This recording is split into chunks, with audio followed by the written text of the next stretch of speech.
Assalamualaikum warahmatullahi wabarakatuh. Nah, di video kali ini saya akan bahas tentang corona. Mungkin bagi teman-teman sudah tidak asing nih dengan kata corona atau virus corona atau nama lain COVID-19. Nah, mungkin bagi teman-teman ini sudah menjadi pandemi dunia, sudah menjadi panik. Tapi teman-teman jangan panik, tetap hati-hati, waspada, stay in home atau di rumah aja bagi yang bisa. Kalau yang tidak bisa ya tetap hati-hati dan selalu waspada. Kalau di luar harus menggunakan masker, kalau pas mau ngapa-ngapain cuci tangan terlebih dahulu, jangan memegang muka dan lain sebagainya, social distancing dan lain sebagainya itu teman-teman, supaya teman-teman tetap sehat selalu gitu ya. Oh ya, bagi teman-teman apa kabar nih teman-teman? Semoga teman-teman sehat, terhindar dari segala penyakit, baik corona, penyakit lainnya, tipes, segala penyakit dihilangkan dan dihindarkan. Semoga teman-teman sehat selalu, amin amin, dan semoga saya juga. Oke, saya akan kembali lagi ke virus corona. Nah, mungkin teman-teman belum tahu nih apa sih virus corona itu. Nah, saya mengambil nih dari detik.com. Virus corona atau COVID-19 itu adalah virus yang menyerang sistem pernapasan manusia. Virus ini masih berhubungan dengan penyebab SARS dan MERS yang sempat merebak beberapa tahun yang lalu itu teman-teman.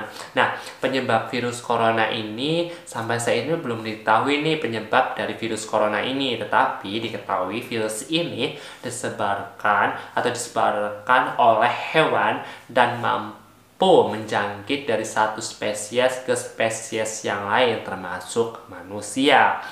Nah, jadi harus hati-hati kan teman-teman, karena penyebarannya terlalu cepat gitu ya. Diketahui virus corona ini berasal dari kota Wuhan di Cina, munculnya itu pada bulan Desember tahun 2019. Maka dari itu dinamai COVID-19 atau COVID 2019 itu, oke? Nah, saya akan lebih spesifik membahas tentang humas yang menangani COVID-19 di beberapa negara. Nah, karena saya ini tinggal di Korea Selatan dan saya berasal dari Indonesia, jadi mengambil 2 sampel itu aja ya teman-teman, yang humas ini yang menangani COVID-19. Oke, yang pertama adalah Korea Selatan. Nah, humas Korea Selatan ini bagaimana sih cara menangani, kok bisa cepet gitu, bisa proaktif gitu ya. Nah, yang pertama adalah humas ini proaktif dan transparan memberikan informasi gitu. Yang pertama adalah media. Nah, media ini 2 kali dalam sehari pemberian informasi, pengarahan, dan menginformasikan bahwa yang terjangkit berapa, terus yang sembuh berapa, dan yang sudah meninggal itu berapa gitu.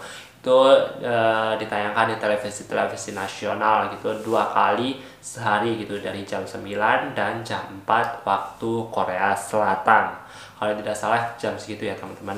Nah, jadi saking transparannya dan sangat lugas gitu ya pemerintahannya, 2 kali sehari gitu loh, mantap bro. Nah, yang kedua adalah peringatan darurat melalui handphone teman-teman atau telepon seluler gitu yang kartunya sudah terdaftar di pemerintahan Korea Selatan. Itu udah otomatis kalau misalnya di satu wilayah gitu, misalnya di Ansan, atau misalnya kalau di Indonesia misalnya di Pringsewu nih, di Pringsewu ada nih COVID-19 nih, ada yang kasus baru. Nah, di situ tuh yang punya HP di sekeliling itu akan mendapatkan SMS atau peringatan notifikasi, misalnya di sini ada kasus baru nih, bla bla bla bla bla bla bla bla bla gitu ya. Nah, itu semua yang punya pengguna Telkomsel seluler di situ mendapatkan informasi tersebut gitu. Jadi langsung cepat gitu, misalnya detik itu pula langsung menyebar di telepon itu.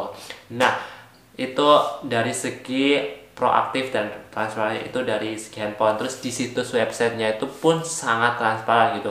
Misalnya si A yang tadi di notifikasi, misalnya aku harus cari di websitenya di Plus, dan di situ semua ada tertera dari jejak A kemana aja, dari misalnya dari A ke B ke C ke D, itu ada semua gitu teman-teman.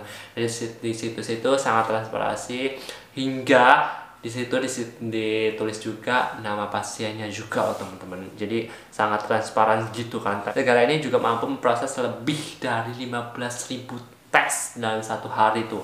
Angka suatu mencapai di hari ini itu sudah melebihi 400.000 tes.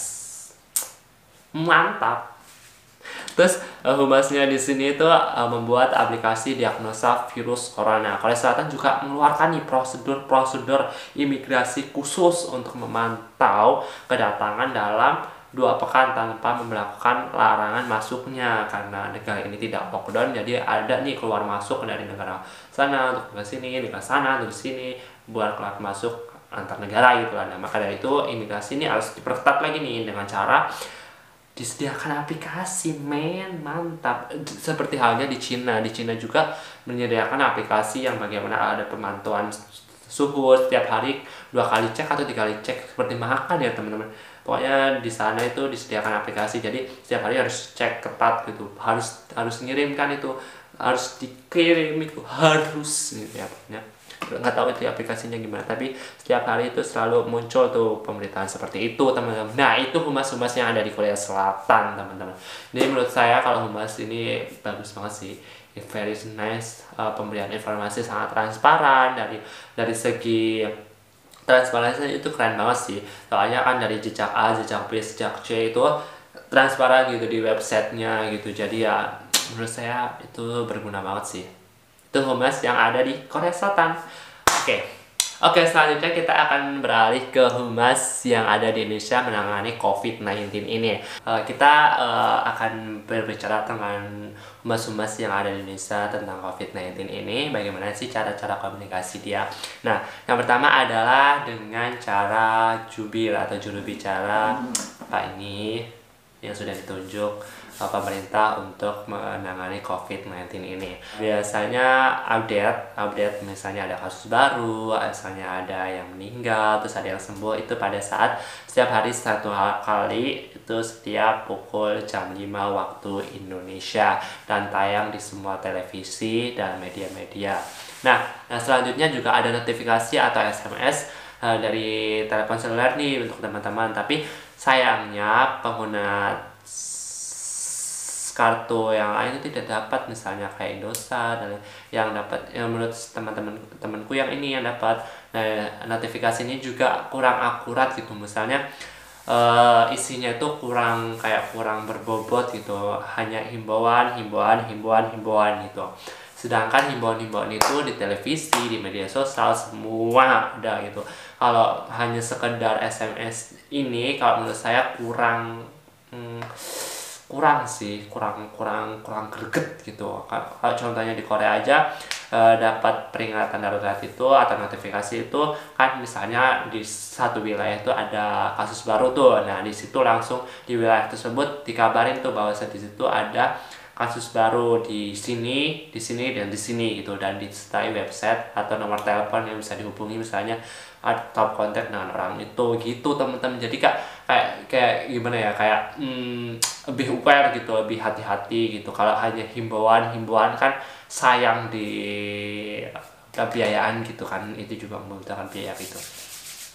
Ini kurang masuk gitu kalau untuk notifikasi atau peringatan berupa isi seperti ini. Dan sayangnya pula ini yang notifikasi ini dapatnya itu ada yang jam 12, ada jam, jadi nggak tentu gitu ya. Memang sih seakurat mungkin, tapi jam 12 malam itu siapa yang baca itu teman-teman? Setengah 12 malam siapa juga yang baca? Udah pada tidur semua kan. Jadi kalau di Korea misalnya ya jam itu, tapi kebanyakan sih jam kerja itu ya, misalnya jam kerja lah, pokoknya jam kerja dari jam 6 sampai jam 9 malam gitu, itu ada notifikasi terus gitu teman-teman. Kalau jam 12 malam kayaknya kurang gitu ya. Dan satu lagi, yang mendapatkan SMS ini hanya beberapa operator aja. Ini seperti yang temanku cerita gitu teman-teman. Jadi kayak kurang tepat aja sih untuk yang SMS ini dari Badan ini Penanggulangan Bencana ini, menurut saya loh teman-teman. Jadi jangan dibawa baper. Oke, selanjutnya next. Oke, selanjutnya kita beralih ke website. Nah, website ini sudah ada COVID-19 di website resminya. Indonesia akan menjabarkan tentang berbagai macam tentang persoalan COVID-19. Di sini ada yang dari Lampung, di Jakarta, berapa semuanya dijabarin. Mantap, bagus. Untuk kalau menurut saya untuk di Indonesia humasnya ini kurang, mohon maaf banget ya, kurang ini sih, kurang kurang lebih dekat lagi gitu ke masyarakat gitu, misalnya di pedesaan-pedesaan gitu. Mungkin menyediakan sebuah poster-poster gitu ya atau apa gitu, kayaknya kurang aware gitu kayaknya di Indonesia gitu, masih kurang greget gitu. Tapi ya saya sudah mengacungi jempol sih untuk Indonesia karena social distancingnya itu mantap banget bro. Maksudnya misalnya di tempat umum nih, di tempat ini misalnya satu boleh duduk, satunya nggak di X gitu, di tanda X gitu, itu mantep banget bro.